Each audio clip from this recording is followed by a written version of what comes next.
Yes, tall people in the back. Hello, everyone. I want to start by thanking the American people for engaging so seriously with this process. And I want to thank the members of the Senate, and I want to thank the members of the House, and I want to thank the terrific members of the House impeachment manager team. Trump stormed our house with the mob he incited, and we defended our house. And he violated our Constitution, and we defended the Constitution. And they tried to trash our democracy, and we revived it, and we protected it. This was the most bipartisan presidential impeachment in the history of the United States. And we know that impeachment, for reasons that we could explore at some other time, often becomes partisan. But this was the most bipartisan presidential impeachment event in the history of the country. It was also the largest Senate vote for a presidential impeachment, 57 to 43. And of course, the vote to impeach was 232 to 197 in the House. So we have a clear and convincing majority of members of Congress that the president actually incited violent insurrection against the Union and against the Congress. Senator Mitch McConnell just went to the floor essentially to say that we made our case on the facts, that he believed that Donald Trump was practically and morally responsible for inciting the events of January 6th. He described it, as we did, as a disgraceful dereliction of duty, a desertion of his office. And he made a series of statements that we didn't even make, saying that this was not over yet by a long shot, essentially, and that there was the path of criminal prosecution for the former president, the disgraced and now twice impeached former president. So the bottom line is that we convinced a big majority in the Senate of our case. I'm very proud of the exceptional hard work of these managers who worked through the night, many nights over several weeks, to make this case to the Senate and to the Union. I just want to say, one word about the whole thing about witnesses. We were able to get treated as live under oath testimony the statement of our colleague, Congresswoman Jamie Herrera Butler. We were able to get a stipulation to that and get it into evidence today by asking for her as a witness. If you listen to Mitch McConnell and the Republicans who are now hurriedly explaining why they voted not to convict, all of them are hinging it on a legal argument, jurisdictional or some other legal argument that could never be overcome by any number of witnesses. We could have had 5,000 witnesses and Mitch McConnell would be making the same speech, because what he's asserting is that the Senate never has jurisdiction over a former president. And for reasons I don't need to belabor, because a big part of the trial was about this, we reject that completely. It's totally at odds with our history, the Blunt case, the Belknap case, the text of the Constitution, the original intent of the Constitution, the original understanding of the Constitution, the Senate's own precedents, and so on. But in any event, the point is that no number of witnesses demonstrating that Donald Trump continued to incite the insurrectionists even after the invasion of the Capitol would convince them. They wouldn't be convinced. They were hinging it on a matter of law, which we thought we had settled back on Tuesday, of course, when the Senate elected to exercise jurisdiction and to reject that jurisdictional constitutional argument. But it is what it is. Mitch McConnell clearly feels that Donald Trump remains a huge problem for the Republican Party, even if he has been disgraced in the eyes of the country. And that is not my jurisdiction, and I really don't have anything to say about that. I think, they will have to deal with the political dynamics within their own party. So we did get We did get Donald Trump at least to admit that he's a former president now, so that's good news. He's not asserting that somehow he's still president, and they're recognizing, at least in a de facto sense, the legitimacy of this presidential election, which, of course, President Biden won by more than 7 million votes and by a margin of 306 to 232 in the Electoral College. With that, I will close my remarks, and the questions are open for any of us, and I'm going to share the podium with my distinguished colleagues. Okay. Yes, Mona.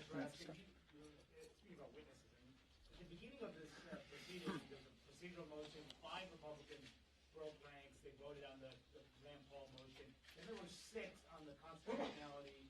Today there were 7 who broke ranks on conviction. So what's to say if you didn't push harder on witnesses, tried to get someone who could provide shed more light into Donald Trump's thinking, that you couldn't have grown the number of Republican defectors? All right. Somebody else want to take a shot at that? I thought I addressed that, but anybody else want to? Yes, please, Stacey. Listen, we heard from the minority leader, Mitch McConnell, that we have proven the case. He said specifically, the House managers have proven the facts of the case. And before we started yesterday, we knew when we rested with overwhelming evidence as to the facts of this case. These all jurors were also witnesses to the crime. They knew specifically what was happening. And then there was, we found additional information about Herrera Butler, which on yesterday evening, we decided that we were going to go after. And we got it. We got that information to further amplify what we had already proven there in court. There is no other additional witnesses that were friendly to us that were not there on the screen.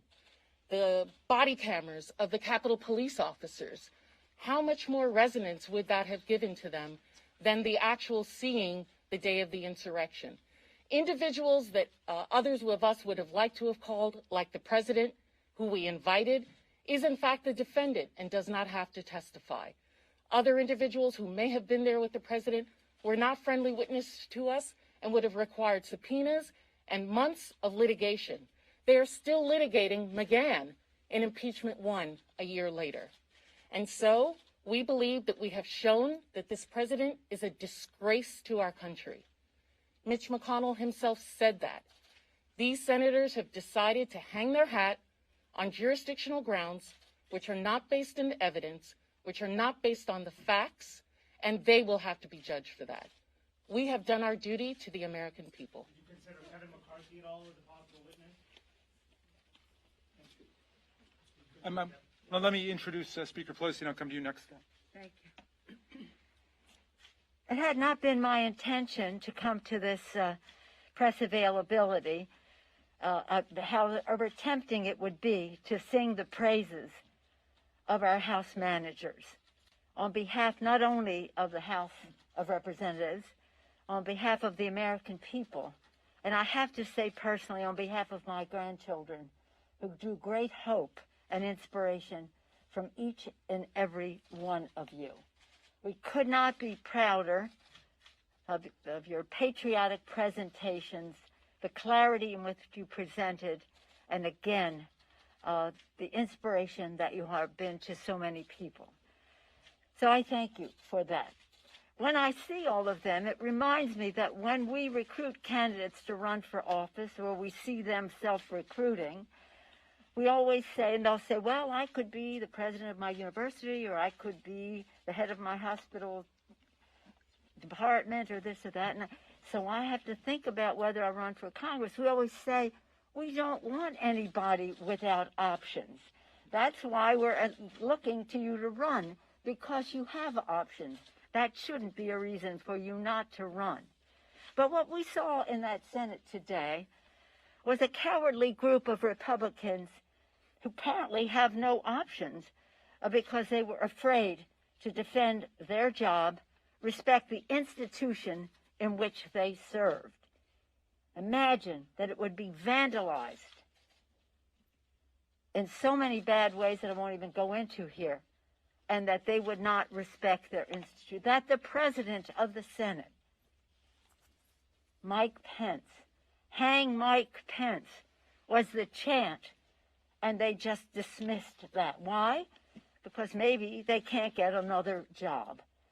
What is so important about any one of us?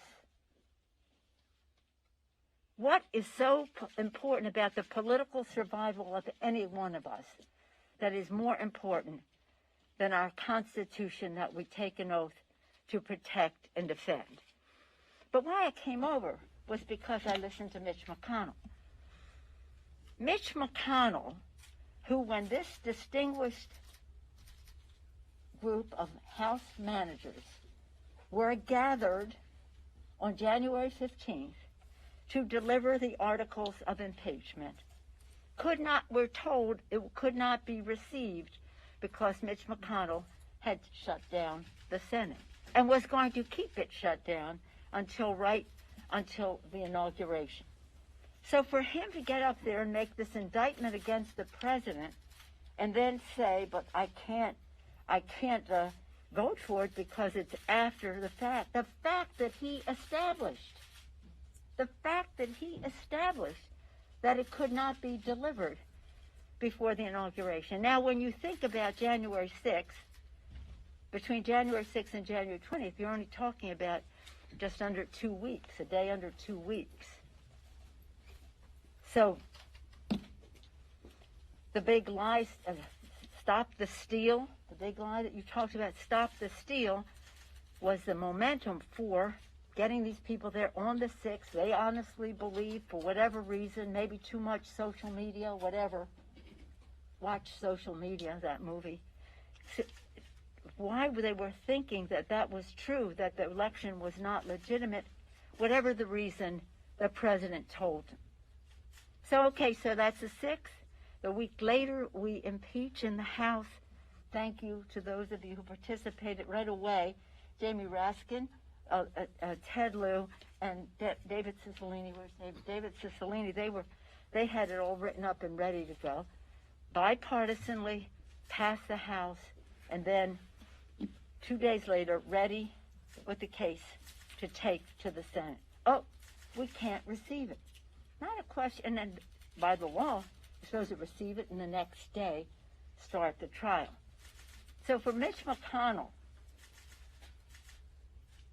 who created the situation where it could not have been heard before the 20th, or even begun before the 20th in the Senate, to say all the things he said, oh my gosh, about Donald Trump and how horrible he was and is, and then say, but the time that the House chose to bring it over, no, we didn't choose, you chose not to receive it. So I think that's really important. And again, it doesn't matter, as Jamie and others have told us, you can have the case after the person is out of office. So it's an elementary discussion. The Senate rules in that way and honoring a precedent on this. So it didn't matter, except it was not the reason that he voted the way he did. It was the excuse that he used. And so that's why I think it's important, because that was a very important speech. I thought Chuck Schumer's speech was remarkable in laying it all out. I think he was inspired by all of you, because you raised the level of all of this to such a place of patriotism and knowledge of our country, our history, and what we owe our children. Again, we always say, honoring the vision of our founders, worthy of the sacrifice of our men and women in uniform, and respecting the aspirations of our children. They did all of that. And as Jamie, the distinguished lead manager said earlier on this presidential weekend, our sense of patriotism is stirred, and we're called upon in a stronger way. So I want to thank them. I want to thank Stacy Plaskett. Thank you, Stacy. Thank you, Madeline Dean. Thank you very much, Joe Naguse. Thank you, Eric Swalwell. Thank you, Dinah DeGette. Thank you, David Cicilline. Thank you, Ted Lieu. Thank you, Joaquin Castro. thank you very much, Mr. Lead Manager, on all of this. We just couldn't be prouder. I've been hearing from my grandchildren who are very sad that justice wasn't done. But by 15 votes, the Senate voted to convict, a good bipartisan statement about what has happened. It would not have been accomplished without your brilliant presentation. So I thank you for that, and I yield the floor back to all of you as I leave. Thank you, Madam Speaker. Madam Speaker, thank you for your confidence in us. I was going to go next to Scott. Were you going to take the next one, David? Is that good? Okay. I was Scott. curious, though, for the Speaker, if she had a comment about Ms. McConnell's statement on the floor, suggesting that President Trump still was liable criminally or civilly for everything he did in office. Do you think now that the Justice Department or State Attorney General should pursue the legal? He even hedged on that. Remember when he talked about incitement? He said he didn't think this rose to level. Oh, and so he was hedging all over the place. I don't know whether it was for donors or what, but whatever it was a very disingenuous speech. And I say that regretfully because I always want to be able to work with the leadership of the other party. I think our country needs a strong Republican Party. It's very important, and for him to try to have it every which way. But we will be going forward to make sure that this never happens again, in terms of to investigate and evaluate what caused this, and both in terms of the motivation, but also in terms of the security that we have to have as we go forward, recognizing how inflaming even some of our elected officials can be. But I defer to all these distinguished lawyers about what happened. All right, let's see. So, But Speaker Pelosi, is censure an I'll option? come to you and then I'll come to you. I'm sorry. Is censure an option right now, then? Censure is a slap in the face of the Constitution that lets everybody off the hook. That lets everybody off the hook. Oh, these cowardly senators who couldn't face up to what the president did and what was at stake for our country are now going to have a chance to give a little slap on the wrist. We censure people for using stationery for the wrong purpose. We don't censure people for inciting insurrection that kills people in the Capitol. You're here. Yes. Can you just explain how you went from wanting the contemporaneous notes from the Congresswoman depositions, possibly leading to other depositions, to then entering an already public statement into the trial record? Did you try and reach out to her at all? And then separately, did the White House either indirectly or directly have any involvement in the decision to call new witnesses? You know what? I mean, I don't want to.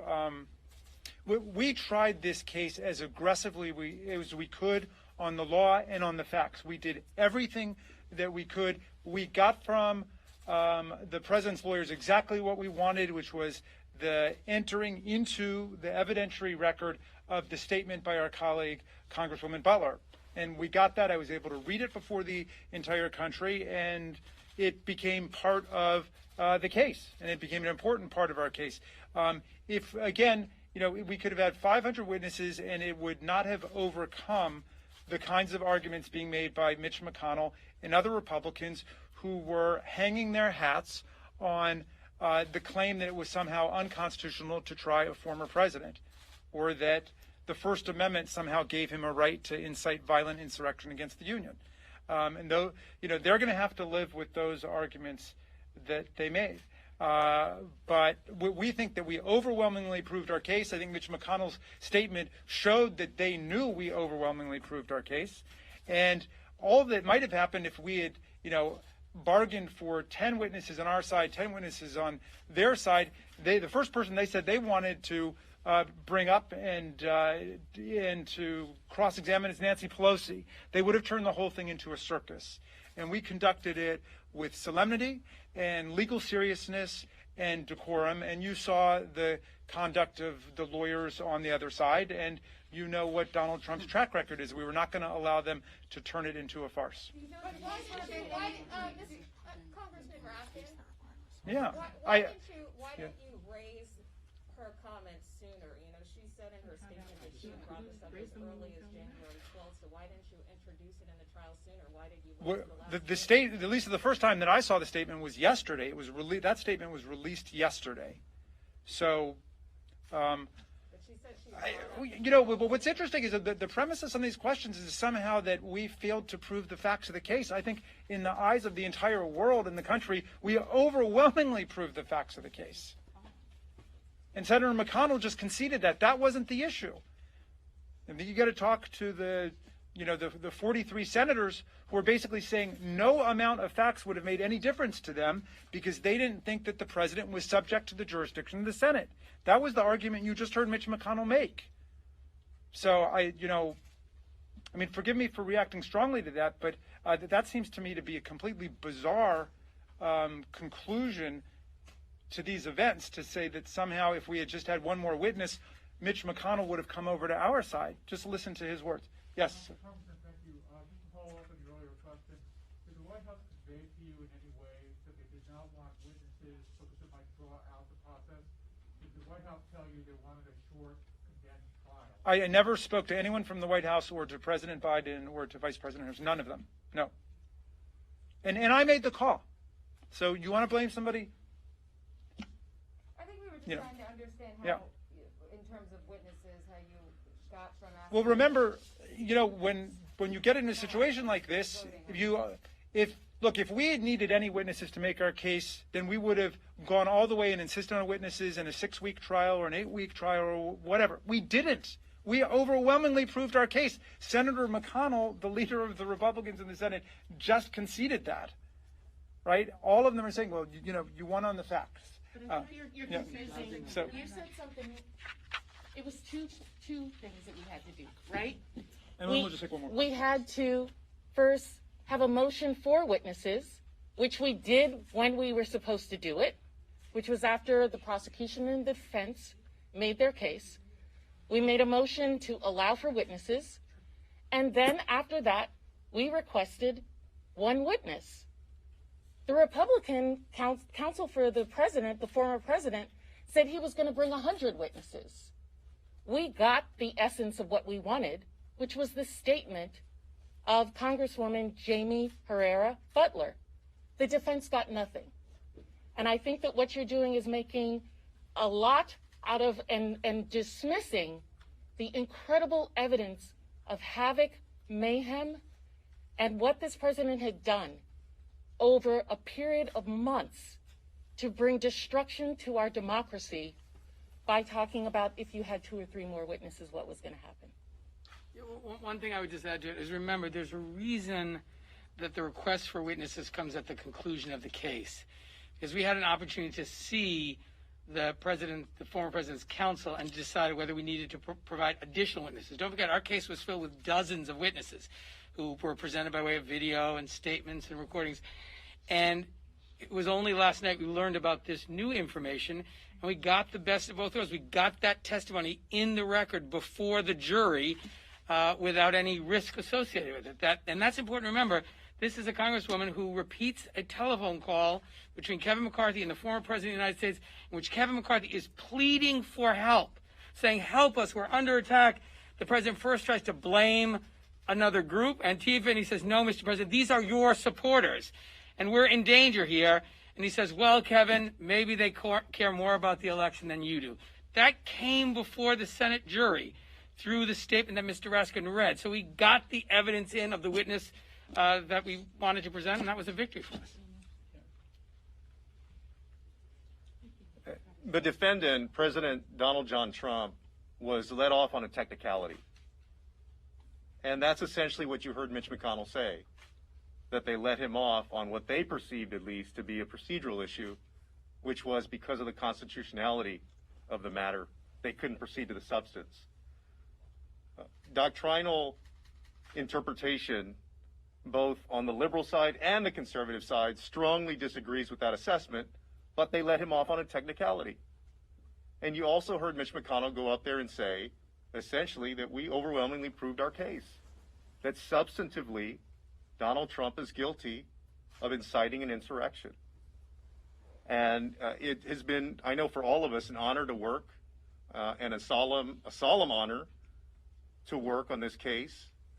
And even though we didn't get 67 votes, this has been the most bipartisan vote for impeachment and conviction ever.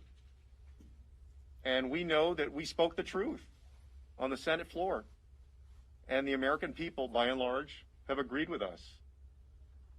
And one final remark on all of this, this episode from January 6th on has been very taxing on the American people. Ushered in a new era, thanks to Donald Trump, of political violence. And so, most of all, my reaction to the decision of a majority of Republican senators not to convict Donald Trump, despite the overwhelming evidence, is not only sadness, but also apprehension for the nation. Because as I said during my remarks, the defense counsel's main argument is that there's nothing wrong with what Donald Trump did, and he could do it all over again. And as a nation, we just have to hope that that isn't the case. All right, I think that we're going to close it up. I just want to remind everybody that this was the most bipartisan impeachment in the history of the United States. It was the largest vote in the U.S. Senate ever to convict a president who's been impeached. And it was the most bipartisan conviction vote in the Senate that we've ever seen in a case of a presidential impeachment. But there's one other number to look out for if you listen carefully to what's being said now after the trial. There are 57 senators who voted to convict on the facts in the law. Now, add to that the number of senators who say they believe that Donald Trump was factually guilty, but that the Senate didn't have jurisdiction or there was some other constitutional issue. But just take the ones who say, we don't think that we could convict him because of this January exception. He was able to get away with it at the end of his term.